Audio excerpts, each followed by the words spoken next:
Hello everyone, welcome to తిందాం రా.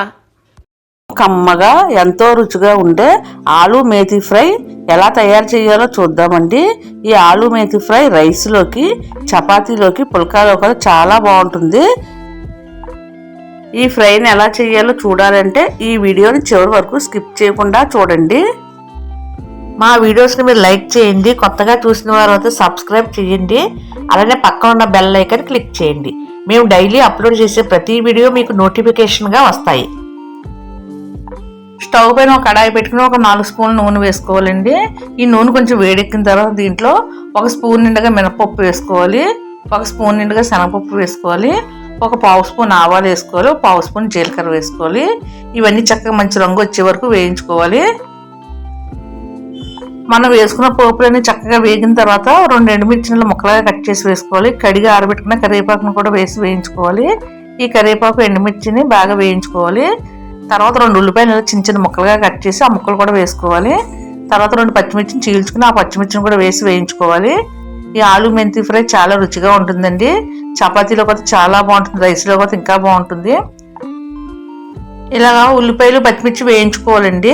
పిల్లలతో చాలా ఇష్టంగా తింటారు. బంగాళదుంప అంటే ఇష్టంగా తింటారు, కానీ ఆకుకూరలు ఇష్టంగా తింటారు కదా. ఆ బంగాళదుంపలోనే ఇలా మెంతికూర వేసి చేయండి. మొత్తం రైస్ని చక్కగా తినేసి వస్తారండి లంచ్ బాక్స్ పెట్టుకెళ్ళినప్పుడు. తర్వాత మెంతికూరని శుభ్రంగా కడిగి ఆ మెంతికూరని ఏగుతున్న ఉల్లిపాయలో వేసి వేయించుకోవాలి. మెంతికూర కొంచెం మగ్గే వరకు కదుపుకుంటూ వేయించుకోవాలి. 2 నిమిషాలు బాగా వేగిన తర్వాత పైన మూత పెట్టుకోవాలి. ఇలా మూత పెట్టడం వలన మెంతికూరలో ఉన్న వాటర్ అంతా పోయి చక్కగా మగ్గుతుందండి. మధ్య మధ్యలో మూత తీసి కదుపుకుంటూ ఉండాలి. చూడండి, మెంతికూర చక్కగా మగ్గిపోయింది.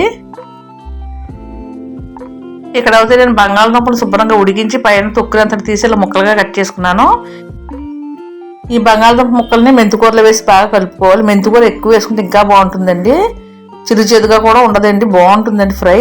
మీరు కూడా ఈ విధంగా ఒకసారి తప్పనిసరిగా ట్రై చేయండి. ఇలా 2 నిమిషాలు బాగా వేయించిన తర్వాత మూత పెట్టుకోవాలి. మధ్య మధ్య మూత తీసుకుని మరలా వేయించుకుంటూ ఉండాలి. ఈ మేతి బంగాళదుంప ఫ్రై చాలా బాగుంటుందండి, పిల్లలు చాలా ఇష్టంగా తింటారు. ఒక 2 నిమిషాలు బాగా వేగిన తర్వాత 1/2 స్పూన్ పసుపు వేసుకోవాలండి, 1 స్పూన్ నిండుగా కారం వేసుకోవాలి. మనం పచ్చిమిర్చి ఎండుమిర్చి వేసుకున్నాం కాబట్టి చూసి వేసుకోండి కారం. మీ టేస్ట్కి తగ్గట్టుగా సాల్ట్ని యాడ్ చేసుకోవాలి. ఈ పసుపు ఉప్పు కారం వేసిన తర్వాత బంగాళదుంప ముక్కలకి పసుపు ఉప్పు కారం బాగా పట్టేలా కలుపుకోవాలి. తర్వాత పైన మూత పెట్టి ఒక 5 నిమిషాలు సిమ్లో పెట్టుకుని చక్కగా వేయించుకోవాలండి. మధ్య మధ్యలో మూత తీసుకుని ఫ్రైని కిందకి పైకి బాగా కదుపుకోవాలి. దీనివల్ల ఫ్రై అడుగంటకుండా ఉంటుంది.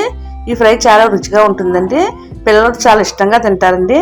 మేతి ఫ్లేవర్తో చాలా బాగుంటుంది. మీరు కూడా ఒకసారి తప్పనిసరిగా ట్రై చేయండి. ఫ్రై చూడండి చక్కగా మంచి కలర్ఫుల్గా బాగా వేగింది. స్టవ్ ఆఫ్ చేసి చల్లారిన తర్వాత సర్వింగ్ బౌల్ వేసి సర్వ్ చేసుకోవాలండి. రైస్లోకి, చపాతీలోకి, పుల్కలో కూడా చాలా బాగుంటుంది. పిల్లలు కూడా చాలా ఇష్టంగా తింటారు. ఆకుకూరలు తినని వాళ్ళకి ఇలా బంగాళదుంపలు వేసి మేతి ఫ్రై చేయండి, చాలా ఇష్టంగా తింటారు. చూసారు కదండి, కలర్ఫుల్గా ఉండే ఆలు మేతి ఫ్రై చాలా రుచిగా ఉంటుంది. మీరు కూడా ఒకసారి తప్పనిసరిగా ట్రై చేయండి. ట్రై చేసి ఎలా వచ్చిందో మీ కామెంట్స్ నాకు పంపండి. ఈ ఫ్రై చక్కగా రైస్లోకి చాలా బాగుంటుంది, అలానే పప్పులోకి, సాంబార్లోకి పక్కన సైడ్ డిష్గా కూడా చాలా బాగుంటుంది. ఈ ఆలు మేతి ఫ్రై మీకు నచ్చినట్లయితే తప్పనిసరిగా మా వీడియో మీరు లైక్ చేయండి, షేర్ చేయండి, సబ్స్క్రైబ్ చేయండి. Thank you.